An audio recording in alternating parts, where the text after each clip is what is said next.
First அந்த பொண்ணுடைய பாய் friend அடிச்சு துரத்தப்பட்டாரா இல்ல அங்கிருந்து ஓடிட்டாரா? பிகாஸ் அடுத்த 40 நிமிடங்கள் அந்த பொண்ணு அவங்கள மிரட்டிட்டு இருந்தவங்க கூட தனியா தான் இருந்திருக்காங்க அப்படின்னு சொல்லப்படுது. அப்படிங்கிறப்ப அந்த பாய் ஃப்ரெண்ட் போய் ஹாஸ்டல்ல இருக்கிறவருடைய ஃப்ரெண்ட்ஸை உடனே கூட்டிட்டு வந்திருக்கலாமே. எல்லாத்துக்கும் மேல இப்ப அரெஸ்ட் ஆயிருக்கிறவன் எப்படி கரெக்டா அந்த இடத்துக்கு போனா அப்படின்னா இதுக்கு முன்னாடியே இப்படி எல்லாம் நடந்திருக்கா? 2011லேயே அதே கேம்பஸ்ல இப்படி ஒரு விஷயத்துக்காக இவன் ஆல்ரெடி ஜெயிலுக்கு போயிருக்கான் அப்படின்னு ஒரு நியூஸ் இப்ப வெளியே வந்திருக்கு. அப்படின்னா கடந்த 10 வருடங்களா இப்படிதான் நடந்துட்டு இருக்கா? இதுக்கு முன்னாடியே இந்த மாதிரி ஸ்டூடெண்ட்ஸ் பாதிக்கப்பட்டிருக்காங்களா? எத்தனை பேர் இது மாதிரி பாதிக்கப்பட்டிருக்காங்க? ஆல்சோ இப்ப பாதிக்கப்பட்ட பெண் சொன்ன பல முக்கியமான விஷயங்கள் அப்படின்னு பல விஷயங்கள் இப்பதான் வெளியே வர தொடங்குது. ரீசெண்டா வந்த நிறைய கமெண்ட்ஸ், ப்ரோ சென்னையில அண்ணா யூனிவர்சிட்டியில நடந்த கேஸை பத்தி கொஞ்சம் டீடைல்டா வீடியோ போடுங்க அப்படிங்கறது தான். சோ அப்படி அந்த யூனிவர்சிட்டியில அன்னைக்கு என்னதான் நடந்துச்சு அப்படிங்கறத பத்தி தான் இன்னைக்கு வீடியோல நம்ம டீடைல்டா பார்க்க போறோம். நீங்க பார்த்துட்டு இருக்கிறது சரவணன் டிகோட்ஸ். நான் உங்கள்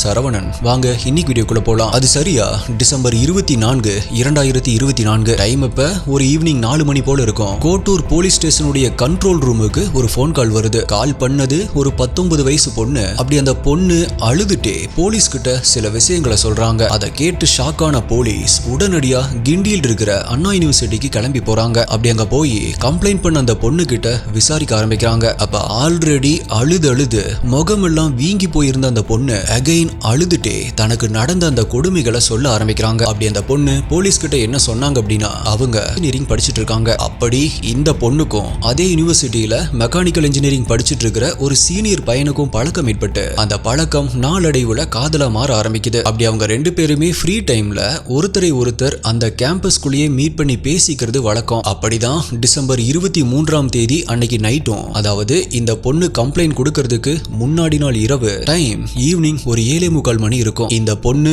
மற்றும் அவங்களுடைய பாய் ஃப்ரெண்டும் அந்த யூனிவர்சிட்டியில ஒரு லேபுக்கு பின்னாடி இருக்கிற புதர் மாதிரியான ஒரு இடத்துல உட்கார்ந்து பேச ஆரம்பிக்கிறாங்க. அதே சமயம் கொஞ்சம் க்ளோஸ் ஆகவும் இருக்க ஆரம்பிக்கிறாங்க. இது நடக்க ஆரம்பிச்ச சில நிமிடங்கள் கழிச்சு ஒரு நபர் சடனா அவங்க முன்னாடி வந்து நிக்க ஆரம்பிக்கிறான். அப்படி முகத்துல மாஸ்கும் தலையில கேப்பும் போட்டிருந்த அந்த நபர் அந்த 2 பேர்கிட்டையும் அவன் மொபைல் இருந்த ஒரு வீடியோவை காட்டுறான். அது வேற எந்த வீடியோவும் இல்ல, கொஞ்ச நேரத்துக்கு முன்னாடி இவங்க 2 பேரும் க்ளோஸா இருந்த அந்த வீடியோ தான். சோ அதை பார்த்து அந்த 2 பேருமே ஷாக் ஆகி நின்னுட்டு இருந்தப்ப இப்ப இந்த நபர் அவங்க கிட்ட, நான் ஒரு போலீஸ் ஆபீசர், இப்ப மஃப்டில வந்திருக்கேன் அப்படின்னு சொல்லிட்டு இந்த வீடியோவை நான் இப்ப சோசியல் மீடியால அப்லோட் பண்ண போறேன். என்ன பண்ண போறீங்க?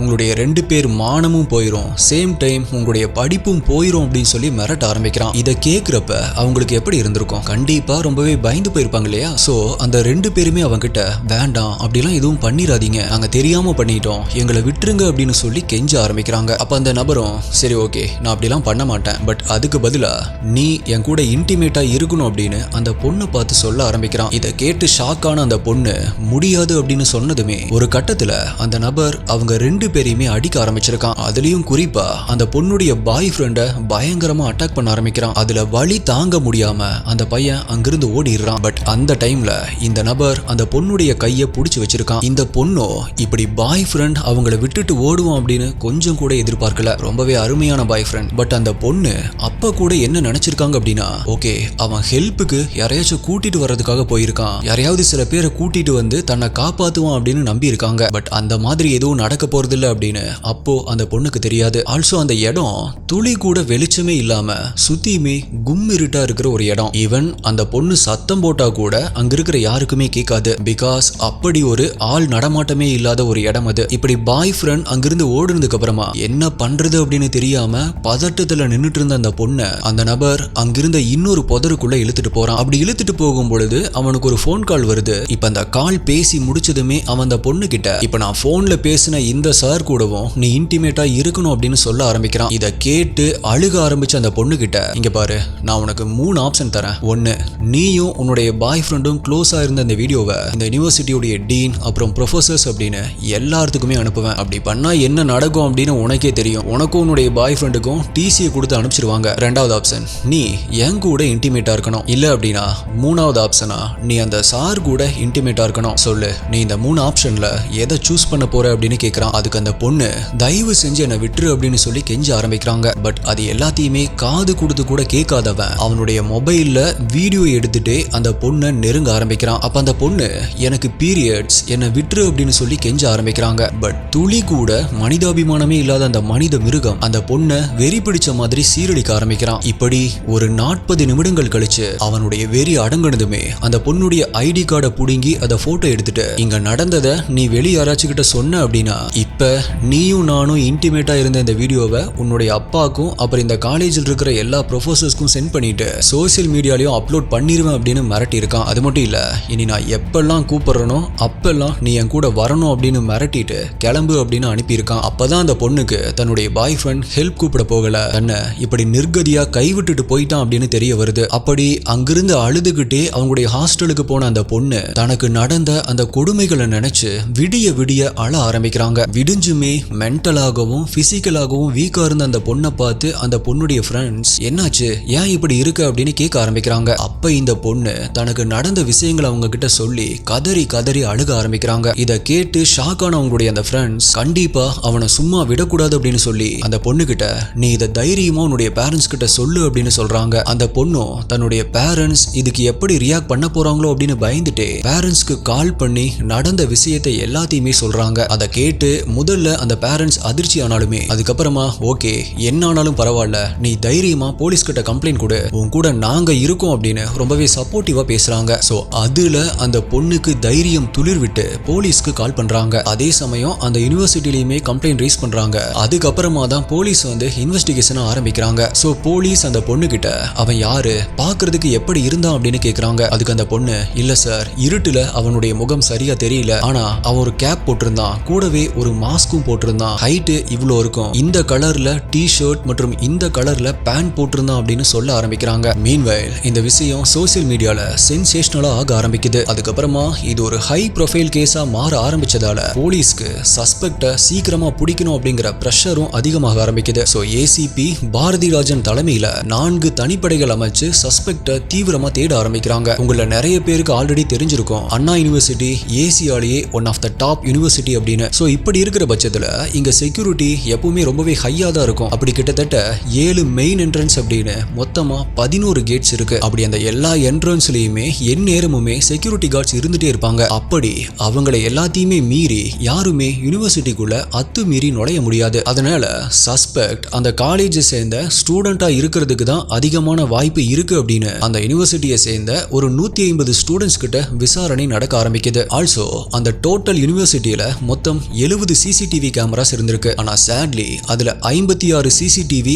ஒர்க் ஆகல அப்படின்னு சில நியூஸ்ல சொல்லப்படுது. அன்பார்ச்சுனேட்லி சம்பவ இடத்துல இருந்த சிசிடிவியும் ஒர்க் ஆகல அப்படின்னு சொல்லப்படுது. பட் ஒரே ஒரு ஃபுட்டேஜ்ல மட்டும் சஸ்பெக்ட் ஃபேஸை கவர் பண்ணி நடந்து போற மாதிரி ஒரு ஃபுட்டேஜை பாக்குறாங்க. பட் அதை வச்சு அந்த நபர் யாரு அப்படிங்கறத அவங்களால சரியா கண்டுபிடிக்க முடியல. சோ வெளியாட்கள் யாராவது உள்ள வந்திருப்பாங்களா அப்படிங்கிற கோணத்திலையும் அந்த கேம்பஸை சுத்தி இருக்கிற கடைகள்ல மற்றும் அன்னைக்கு அங்க வந்த கட்டிட தொழிலாளர்கள் இருந்து தண்ணி கேன் போடுறவங்க வரைக்குமே ஒருத்தர் விடாம எல்லாத்துக்கிட்டையுமே இன்வெஸ்டிகேஷன் நடக்க ஆரம்பிக்குது. அடுத்ததா அன்னைக்கு சம்பவம் நடந்த அந்த குறிப்பிட்ட டைம்ல யூனிவர்சிட்டிக்கு உள்ள மற்றும் அதை சுத்தி இருக்கிற ஏரியால அந்த இடத்துல ரெஜிஸ்டர் ஆன எல்லா செல்போன் சிக்னல்ஸையுமே கலெக்ட் பண்ண ஆரம்பிக்கிறாங்க. அப்படி கலெக்ட் பண்றப்ப ஒரு செல்போன் சிக்னல் மட்டும் எக்ஸாக்டா சம்பவம் நடந்த அன்னைக்கு அதே டைம்ல அந்த யூனிவர்சிட்டியுடைய கேம்பஸ்க்கு பின்னாடி இருக்கிற ஒரு இடத்துல ரெஜிஸ்டர் ஆயிருக்கு. சோ அந்த இடத்துல யார் யார் இருந்தாங்க அப்படின்னு செக் பண்றப்ப அது அங்க ஒரு தள்ளுவண்டி கடையில பிரியாணி விற்கிற ஒரு நபருடைய செல்போன் சிக்னல் அப்படிங்கிறது தெரிய வருது. அப்படி அந்த மொபைல் நம்பரை வச்சு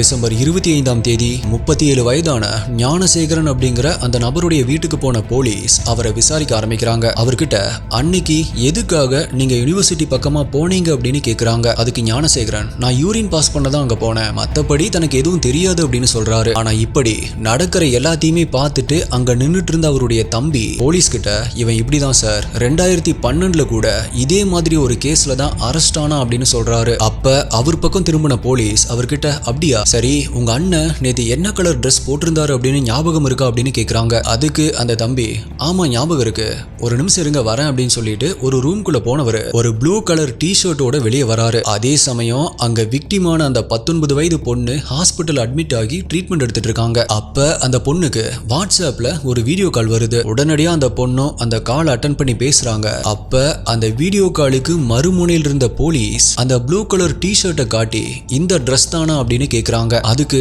ஆமா இதே ட்ரெஸ் தான் சார் அப்படின்னு அழுதுட்டே அந்த பொண்ணு சொல்லவும் அடுத்த நொடியே அவனை அரெஸ்ட் பண்ணி விசாரிக்க ஆரம்பிக்கிறாங்க. ஆனா அப்பயுமே அவன் தனக்கு எதுவுமே தெரியாது அப்படின்னு தான் சொல்ல ஆரம்பிக்கிறான். பட் அவனை கூட்டிட்டு போய் மெடிக்கல் டெஸ்ட் பண்ணதுல அவன் தான் அந்த பொண்ணை சீரழிச்சிருக்கான் அப்படிங்கிறது கன்ஃபார்ம் ஆகுது. சோ போலீஸ் அவனை அவங்க ஸ்டைல்ல விசாரிக்க ஆரம்பிச்சதுக்கு அப்புறமா ஒரு கட்டத்துல ஆமா அந்த பொண்ணை நான் தான் சீரழிச்சேன் அப்படின்னு ஒத்துக்கிறான். இப்ப அவனுடைய போனை வாங்கி செக் பண்ண ஆரம்பிச்ச போலீஸ் மிரண்டு போறாங்க. பிகாஸ் அதுல 50க்கும் மேற்பட்ட பல டீனேஜ் பெண்களுடைய வீடியோஸ் இருந்திருக்கு. அது மட்டும் இல்ல இந்த காமவெறி புடிச்சவன் டிரான்ஸ்ஜெண்டர் ஈவன் அவனுடைய மனைவிகளை கூட விட்டு வைக்கல. அவங்க கூட இன்டிமேட்டா இருந்ததை கூட வீடியோவை எடுத்து வச்சிருக்கான். இப்ப மக்கள் எல்லாருடைய கேள்வி என்ன அப்படின்னா அப்படி ஹை செக்யூரிட்டி இருக்கிற அந்த கேம்பஸ்குள்ள இப்படி தள்ளுவண்டி கடை போட்டு பிரியாணி விற்கிற ஒருத்தன் எப்படி அவ்வளோ சுலபமா உள்ள போய் அவ்வளோ தைரியமா உள்ள போய் இப்படி ஒரு காரியத்தை பண்ணா அப்படிங்கிறது தான். சோ போலீஸ் அவன் கிட்ட எப்படி நீ உள்ள போன அப்படின்னு கேட்டதுக்கு அதுக்கு அவன் சொன்ன பதிலை கேட்டு எல்லாருமே ஷாக் ஆயிட்டாங்க. மேலும் இவனை பத்தி இவனுடைய நெய்பர்ஸ் கிட்ட விசாரிக்கிறப்ப அவங்க என்ன சொல்லியிருக்காங்க அப்படின்னா சென்னை கோட்டூர்ல வாழ்ந்துட்டு வர்ற ஞானசேகரனுடைய நேட்டிவ் மதுராந்தகம். அப்படி அங்கிருந்து இவனும் இவனுடைய பேரண்ட்ஸும் பல வருடங்களுக்கு முன்னாடி சென்னை வந்து அங்க ஒரு வாடகை வீட்டுல தங்கி வாழ்க்கை ஆரம்பிக்கிறாங்க. அப்படி ஆரம்பத்துல பிரியாணி கடை வச்சு அதுல வர்ற வருமானத்தை வச்சு வாழ்ந்துட்டு வந்திருக்கான். அதுக்கப்புறமா பல வருடங்கள் கழிச்சு அவங்க வாழ்ந்துட்டு வந்த வாடகை வீடு 3 மாடி கட்டிடமா மாறி அதுல ஒரு 2 ஃப்ளோரை இவன் மத்தவங்களுக்கு வாடகைக்கு விடுற அளவுக்கு ஞானசேகரன் முன்னேற ஆரம்பிக்கிறான். பட் அந்த முன்னேற்றத்திற்கு காரணம் கண்டிப்பா பிரியாணி கடை மட்டுமே கிடையாது. நிறைய திருட்டு வழிப்பறி அப்படின்னு இப்படி குறுக்கு வழியிலையும் சம்பாதிக்க ஆரம்பிச்சிருக்கான். சோ அவன் மேல பல திருட்டு கேசஸ் இருக்கிறதால அடிக்கடி ஜெயிலுக்கு போயிருக்கான் அப்படின்னும் இவ்வளோ ஏன் ஒரு முறை குடும்பத்தோட கூட ஜெயிலுக்கு போயிருக்கான் அப்படின்னும் நெய்பர்ஸ் சொல்லியிருக்காங்க. மேலும் கொஞ்ச நேரத்துக்கு முன்னாடி அவனுடைய மனைவிகளை கூட அவன் விட்டு வைக்கல அப்படின்னு நான் சொன்னதை கவனிச்சீங்களா? எஸ், அவனுக்கு மொத்தம் 3 மனைவிகள், 2 பெண் குழந்தை, 1 ஆண் குழந்தை அப்படின்னு மொத்தம் 3 குழந்தைகள் இருக்காங்க. இவனுடைய செக்ஸுவல் டார்ச்சர் தாங்க முடியாம அவனுடைய முதல் மனைவி அவனை பிரிஞ்சிட்டதாகவும் சோ மத்த 2 மனைவிகள் 3 குழந்தைகள் மற்றும் தன்னுடைய அம்மா அப்படின்னு இவங்களோட வாழ்ந்துட்டு வந்திருக்கான். பகல்ல பிரியாணி கடையும் நைட் ஆனா அவனுடைய தார் ஜீப் எடுத்துட்டு ஊர் சுத்துறது ஆல்சோ கட்ட பஞ்சாயத்து பண்றது அப்படின்னு ஒரு மினி தாதா மாதிரி அந்த ஏரியால வாழ்ந்துட்டு வந்தான் அப்படின்னு அங்க இருக்கிற நெய்பர்ஸ் சொல்லியிருக்காங்க. அப்படி திருட்டு ராபரி அப்படின்னு இவன் மேல சென்னை சிட்டிக்குள்ள மட்டுமே 20 கேசஸும் வேற வேற டிஸ்ட்ரிக்ட்ல 6 கேசஸ் அப்படின்னு மொத்தமா இவன் மேல 26 கேசஸ் பெண்டிங்ல இருக்கு அப்படின்னும் மேலும் இந்த கேசஸ் எல்லாமே 2013 இருந்து 2020 வரைக்கும் ரெஜிஸ்டர் ஆன கேசஸ் தான் அப்படின்னும் அது மட்டும் இல்லாம ஞானம் அந்த பொண்ணு கிட்ட சொன்ன அந்த சார் யாரு, அந்த சாரை பத்தி ஏதாவது இன்ஃபர்மேஷன் கிடைச்சதா அப்படின்னு மீடியா போலீஸ் கிட்ட கேட்டதுக்கு அதுக்கு போலீஸ் ஆக்சுவலா இந்த வார்த்தை அந்த பொண்ணுடைய எஃப்ஐஆர்ல தான் இருந்துச்சு அப்படின்னும் அப்படி சட்டத்துக்கு புறம்பா யாரோ எஃப்ஐஆர் காப்பிய ஆன்லைன்ல லீக் பண்ணிட்டாங்க அப்படின்னும் இன்ஃபேக்ட் அந்த சார் அப்படின்னு யாருமே கிடையாது, இந்த கேஸ்ல ஒரே ஒரு அக்யூஸ்ட் தான், அது இந்த ஞானசேகரன் மட்டும்தான் அப்படின்னும் ஆல்சோ சம்பவம் நடந்த அந்த டைம்ல அவனுடைய போனை ஃபிளைட் மோட்ல போட்டிருந்தான் அப்படின்னும் அதனால அவனுக்கு கால் வந்திருக்க வாய்ப்பு இல்ல. சோ அந்த பொண்ணு கிட்ட சும்மா அப்படி சொல்லி நடிச்சிருக்கான் அப்படிங்கிற மாதிரி சிட்டி போலீஸ் கமிஷனர் சொல்லியிருக்காரு. ஆனா போலீஸ் இப்படி சொன்னதுமே அது எப்படி அவனுடைய மொபைல் சிக்னலை வச்சுதான் அவனை ரீச் பண்ணதா போலீஸ் சொல்றாங்க. பட் அவன் ஃபிளைட் மோட்ல போட்டிருந்தா எப்படி இது சாத்தியம் அப்படின்னு மக்கள் சோசியல் மீடியால பல கமெண்ட்ஸை சொல்லிட்டு இருக்காங்க. சோ இப்ப இவன் எப்படி இந்த கேம்பஸ்குள்ள சுலபமா போனான் அப்படின்னா இவனுடைய 2வது மனைவி அந்த யூனிவர்சிட்டியில தான் ஒர்க் பண்ணிட்டு இருக்காங்க. சோ அவங்களை பிக்கப் பண்ணி டிராப் பண்றதுக்காக அடிக்கடி அந்த யூனிவர்சிட்டிக்கு போயிருக்கான். அந்த யூனிவர்சிட்டி கேம்பஸ் பார்க்கிறதுக்கு சுத்தி மரம் செடி கொடி அப்படின்னு அடர்ந்த காடு மாதிரி இருக்கும். அப்படி அந்த கேம்பஸ் உடைய புதர்களுக்குள்ள பசங்களும் பொண்ணுகளும் பேரா உட்கார்ந்து தனியா பேசுறத ஒரு நாள் அவன் நோட் பண்றான். இந்த காட்சியை பார்த்ததுமே ஆல்ரெடி திருட்டு புத்தி உள்ள அவனுக்கு அப்பதான் அப்படி ஒரு கேவலமான யோசனையும் வர ஆரம்பிக்குது. சோ ஆல்ரெடி அவனுக்கு கேம்பஸ்ல எந்த இடத்துல சிசிடிவி இருக்கும், எங்க செக்யூரிட்டி இருப்பாங்க, எங்க இருக்க மாட்டாங்க அப்படிங்கிறது நல்லாவே தெரியும். அப்படிதான் சூரிய நகர் அப்படிங்கிற ஏரியால இருக்கிற இந்த யூனிவர்சிட்டியுடைய ஒரு காம்பவுண்ட் சுவர் கொஞ்சம் டேமேஜ் ஆயிருக்கு அப்படிங்கறத நோட் பண்ணி அது வழியா சுலபமா எகிரி குதிச்சு இப்படிதான் அவன் உள்ள போயிட்டு வந்திருக்கான். ஆல்சோ அங்க செக்யூரிட்டி கேமரா அப்படின்னு எதுவுமே கிடையாது, கூடவே நைட் டைம்ல லைட்டுமே இல்லாததால இவனுக்கு அது ரொம்பவே அட்வான்டேஜா இருந்திருக்கு. அப்படி அங்க போய் லவ்வர்ஸ் ரொமான்ஸா இருக்கிறப்ப அத தூரத்துல நின்னு புதருக்குள்ள ஒளிஞ்சிருந்து போட்டோஸ் மற்றும் வீடியோஸ் எடுத்துட்டு அதை காட்டி மிரட்டி இவனுடைய காம வெறிய தீத்துட்டு வந்திருக்கான். அதுக்கப்புறமா இவன் அந்த பொண்ணுங்க கூட இன்டிமேட்டா இருக்கிறத ஒரு வீடியோவை எடுத்து வச்சுட்டு வெளியே சொன்னா வீடியோவை நெட்ல அப்லோட் பண்ணிடுவேன் அப்படின்னு மிரட்டி மிரட்டி ஈவன் அந்த ஸ்டூடெண்ட்ஸ் கிட்ட இருந்து நகை பணம் அப்படின்னு கூட மிரட்டி வாங்கியிருக்கான் அப்படின்னு சொல்லப்படுது. இதனால எங்க இதை வெளியே சொன்னா மானம் போயிருமோ அப்படின்னு பயந்து பாதிக்கப்பட்ட அந்த பொண்ணுகளும் இதை வெளியே சொல்லாம இருந்திருக்காங்க. இதை தனக்கு சாதகமா பயன்படுத்திக்கிட்ட அவனும் இந்த கிரைமை வருட கணக்கா கண்டினியூ பண்ணிட்டு வந்திருக்கான் அப்படின்னு சொல்லப்படுது. அதே மாதிரி தான் சம்பவத்தன்னைக்கும் நைட்டு ஒரு 7:30 மணி அளவுல ஞானம் பிரியாணி கடையை க்ளோஸ் பண்ணிட்டு பைக்ல வீட்டுக்கு போயிட்டு இருந்திருக்கான். அப்ப அந்த யூனிவர்சிட்டியுடைய காம்பவுண்டை கிராஸ் பண்ணி போறப்ப சடனா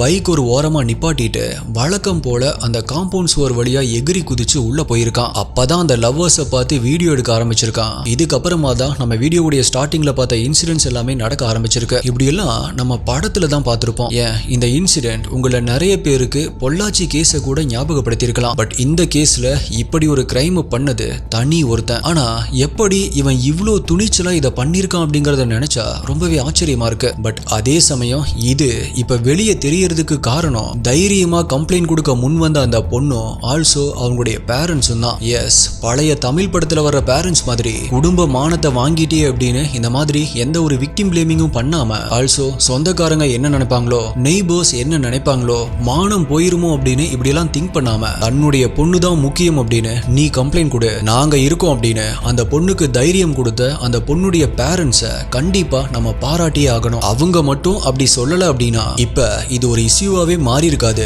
இந்த இஷ்யூவை பத்தி யாருக்குமே தெரிஞ்சிருக்காது. ஆல்சோ அவனுமே தைரியமா ஜாலியா அடுத்தடுத்து பல பெண்களை விக்டிமாக்கிட்டே இருந்திருப்பான். இப்படி இந்த பேரண்ட்ஸ் மாதிரியே ஆரம்பத்திலேயே இவனால பாதிக்கப்பட்ட பொண்ணுகளும் அவங்களுடைய பேரண்ட்ஸும் இவன் மேல கம்ப்ளைண்ட் கொடுத்திருந்தா இந்த மாதிரி நிறைய பெண்கள் விக்டிமானதை தவிர்த்து இருக்கலாம். இதுக்கு முன்னாடியும் இந்த மாதிரி பல பெண்கள் கிட்ட இவன் நடந்திருக்கான் அப்படின்னு இப்ப சில நியூஸ்ல வெளியே வந்திருக்கு. பட் போலீஸ் அதை எதையுமே இன்னும் கன்ஃபார்ம் பண்ணல. ஆல்சோ காலேஜுக்கு படிக்க போற பெண்களும் சரி பசங்களும் சரி இந்த மாதிரி சிச்சுவேஷனை நீங்களே கிரியேட் பண்ணி அதுல நீங்களே போய் இப்படி மாட்டி நீங்களும் அஃபெக்ட் ஆகி உங்களுடைய பேரண்ட்ஸையும் தர்ம சங்கடத்துக்கு ஆளாக்காதீங்க. காதலிக்கிற எல்லாத்துக்குமே ரொமான்ஸ் இருக்கிறது கண்டிப்பா சகஜம்தான். ஆனா பெட்டர் அது ஒரு சேஃபான பிளேஸா இருந்தா உங்களுக்கும் பிரச்சனை இல்ல. இப்ப ஞானசேகரன் மேல 8 பிரிவுகளின் கீழே வழக்கு பதிவு செய்யப்பட்டு 15 நாட்கள் கோர்ட் ரிமாண்ட்ல வச்சிருக்காங்க. ஆல்சோ அவன் பாத்ரூம்ல வலிக்கு விழுந்ததால அவனுடைய வலது கை மற்றும் கால்ல மாவு கட்டு போடப்பட்டிருக்கு. இன்னுமே இன்வெஸ்டிகேஷன் போயிட்டு தான் இருக்கு. ஆல்சோ நான் இப்ப சொன்ன இன்ஃபர்மேஷன் எல்லாமே